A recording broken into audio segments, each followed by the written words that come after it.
This video is sponsored by AG1 from Athletic Greens, more on them in just a bit. The force from which the sun draws its power has been loosed against those who brought war to the Far East.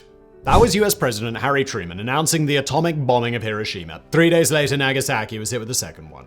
These actions, at the very end of the Second World War, are to this day often condemned for the horrific civilian casualties they caused, and for the fact that they were the only wartime uses of such a weapon in history. However, at the same time, many point to the fact that they swiftly brought an end to the brutal Pacific theater against an empire that was prepared to fight until the very last man. So today, we're going to take an objective look at both sides of this heated debate and figure out if the world's only atomic attacks were necessary in the long run and perhaps justified, or simply just the first case of the United States flexing its nuclear muscles.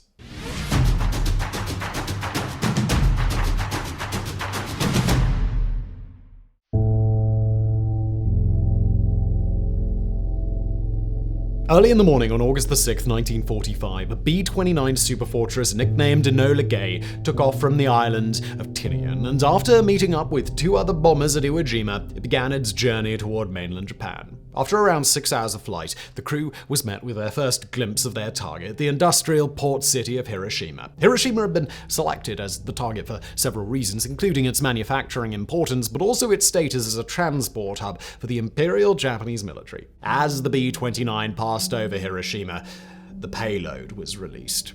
Years of work by the best physicists in the top-secret Manhattan Project had all led to this very moment, and the atomic bomb, nicknamed Little Boy, began plummeting toward the ground. Containing 64 kilograms of uranium, the bomb fell for more than 44 seconds before detonating in the air above the city. Despite less than 2% of the fissile material undergoing fission, making it an incredibly inefficient bomb, Little Boy still resulted in the largest explosion in human history up to that point.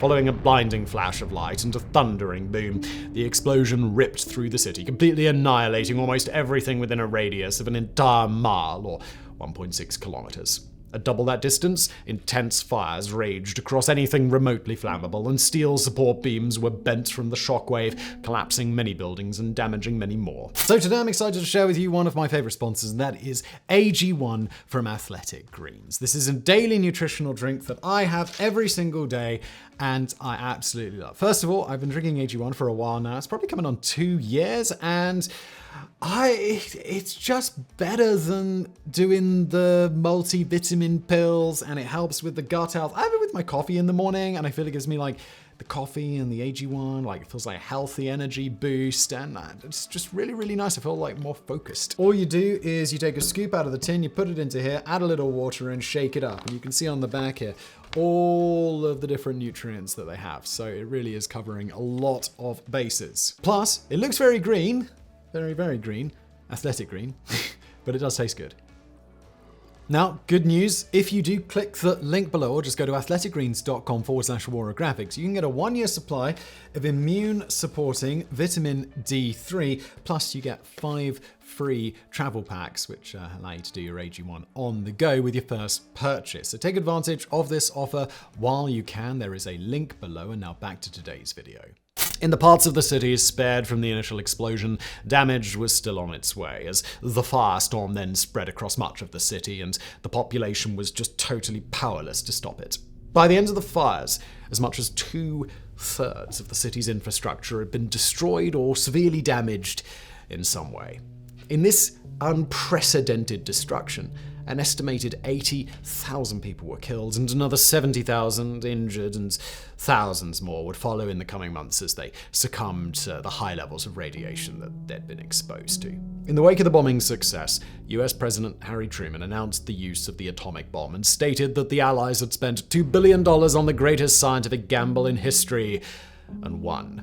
The Japanese Empire was once again urged to accept terms of surrender, but they had no plans of doing so. 3 days after the first A-bomb was dropped, a second, named Fat Man, was en route, carried by a B-29 named Boxcar. This time, the target was the city Kokura, once again for its military and industrial significance. But when the crew got close to Kokura, they found the city heavily obscured in thick smoke, a result of a nearby Allied bombing run the day before, as well as Japanese factories burning coal tar to produce a screen of dark smoke. Boxcar lined up 3 separate runs on Kokura, but each time was unable to get a clear drop for Fat Man. By the third run, Japanese anti-aircraft guns were getting close to hitting the plane, so the crew opted to turn back and head for their secondary target, Nagasaki. When Boxcar and its weather-spotting escort were picked up on Japanese radar, an air raid siren was sounded throughout Nagasaki, and a heavy bombing run was anticipated. Just 40 minutes later, though, the all-clear was given, and when everyone realized there were only 2 American planes in the sky, they assumed it was just reconnaissance and didn't bother to sound any more alarms. Unfortunately, those 2 bombers would prove to be just as deadly as an entire army, and Fat Man was released a few minutes later. Though the geography of Nagasaki meant that less of the city was destroyed than expected, especially because a crosswind blew the bomb a bit off target, just know that the city suffered a rather similar fate to Hiroshima. Casualty estimates vary wildly, but an average estimate is around 40,000 deaths and another 60,000 injured. Following the news of a second city devastated by an otherworldly weapon, the Japanese government accepted terms of unconditional surrender to the Allies, marking the official end of the Second World War on September 2nd, 1945. The deadliest war in human history had been brought to an end. Immediately following the war, a Gallup poll found that around 60% of Americans believed the use of the atom bomb to be justified, and that percentage hasn't really changed much in the years since. However, if you ask Americans if they approve of the use of the bombs, well, that number's shown quite a drop, from 80% in 1945 to only 56% in 2005. So let's take a look at both sides of this debate and see why this topic remains highly controversial to this day.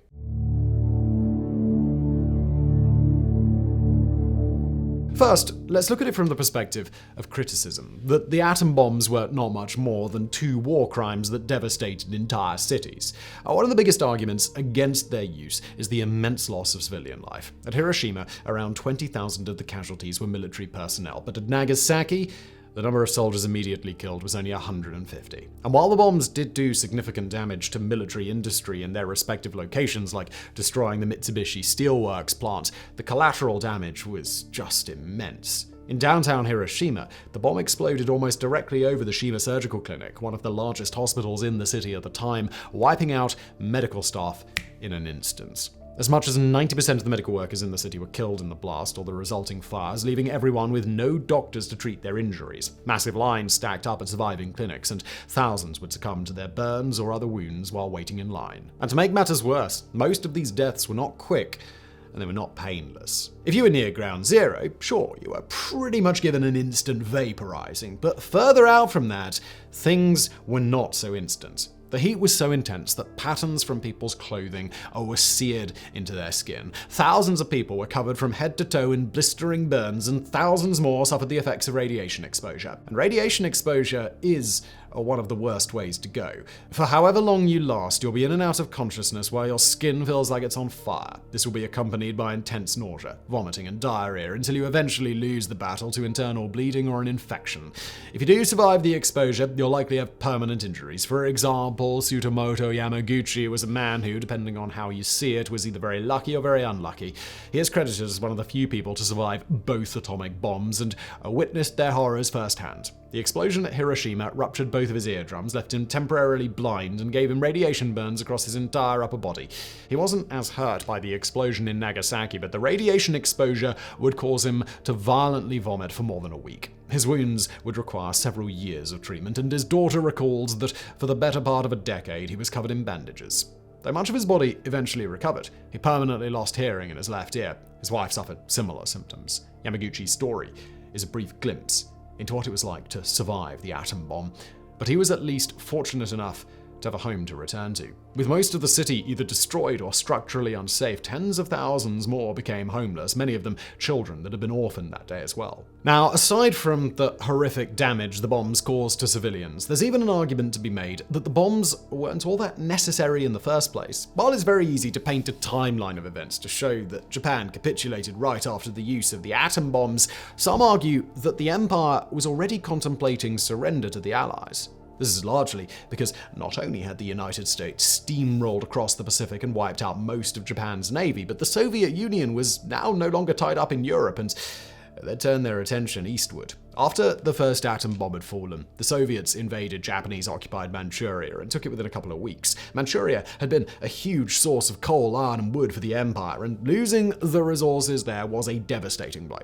Perhaps not enough on its own, but the writing for Japan's defeat was certainly on the wall, and many believed that the bombs were just overkill, and that Japan could have been besieged instead. Another argument against the bomb's use is the accusation of a second agenda. With World War II coming to a close, it was already becoming clear that the Soviet Union would be America's global competition, and dropping two futuristic city killers was certainly a great way to show the USSR who was in charge. And if this were the case, a non-combat demonstration may have been sufficient to scare both Japan and the Soviet Union, like maybe dropping a couple of atom bombs in some Japanese fields rather than a densely populated city.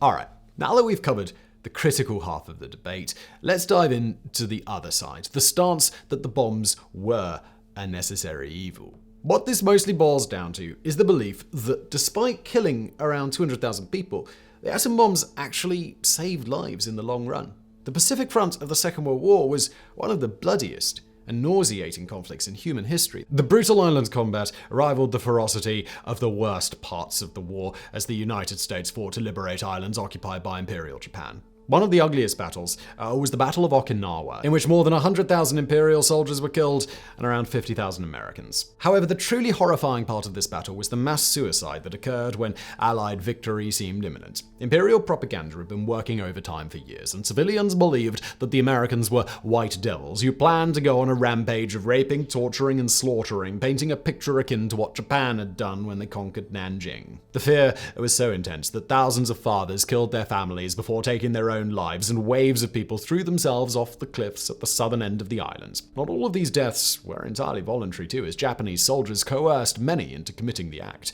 Obviously, the Allies had no intention of treating civilians in liberated territories like this, but this was long before the time of the internet, so civilians only knew what their government was telling them. As the Japanese navy was annihilated and the mainland was all that remained, the Allies began drafting up invasion plans to take out the final Axis power. This was called Operation Downfall, a multi-nation amphibious assault that would use the full force of the Allies to reach and capture Tokyo. However, after the experience at Okinawa and other islands with similar stories, there were fears that a conventional invasion of Japan would have a similar civilian reaction, only on a much larger scale. And these fears were not unfounded. The Japanese government was aware that their time was running out. They knew that they couldn't win the war, especially now that Germany had been knocked out of the fight. So instead, their plan was to make an invasion of Japan seem so unbelievably costly that the Allies would instead want to negotiate some form of treaty. The plan was to commit the entire population of Japan to the defense in any way possible. This included around 28 million men and women who formed civilian militias, as well as conscripting any able-bodied person to work in weapons factories. Thousands of kamikazes were prepared in aircraft, boats, and even submarines, and any boy capable of holding a gun would be trained to use it. There weren't enough guns for everyone, though, so many were told to use knives, bamboo sticks, or makeshift bombs and just simply throw themselves at the Americans, and these instructions were even given to children. This plan of total war was a propaganda campaign called The Glorious Death of 100 Million, implying that it would be better for all of Japan and its people to be wiped out than to accept surrender. British intelligence had picked up on a lot of this, so the Allies knew what to expect.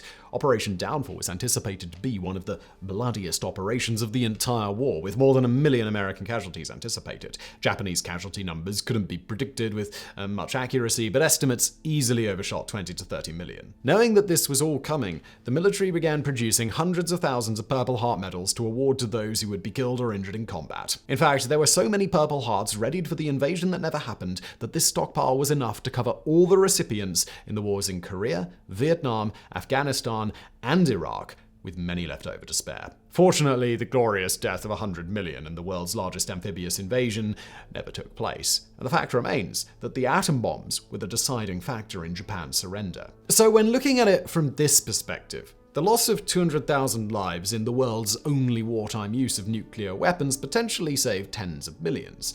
Perhaps this was best put by a 21-year-old American who was preparing for Operation Downfall to quote, "When the bombs dropped and news began to circulate that the invasion would not after all take place, that we would not be obliged to run up the beaches near Tokyo, assault firing while being mortared and shelled, for all the fake manliness of our facades, we cried with relief and joy. We were going to live. We were going to grow up to adulthood after all." We can never know for certain if dropping the atom bombs did indeed save lives in the long run, or if Japan would have surrendered soon after regardless. Just as we can never know if the glorious death of 100 million was really all it was hyped up to be. It's easy to criticize decisions of the past from our modern perspective, but the result is often just little more than speculation. Regardless, we can't change the past. We can only learn from it. The world has come to the brink of nuclear Armageddon on more than one occasion, yet we've always managed to avoid it. If tensions between global powers continue to rise in the coming years, we can all remember the horrors that atom bombs created in Japan more than 80 years ago, and hopefully a third city will never be added to the fateful list shared by Hiroshima and Nagasaki.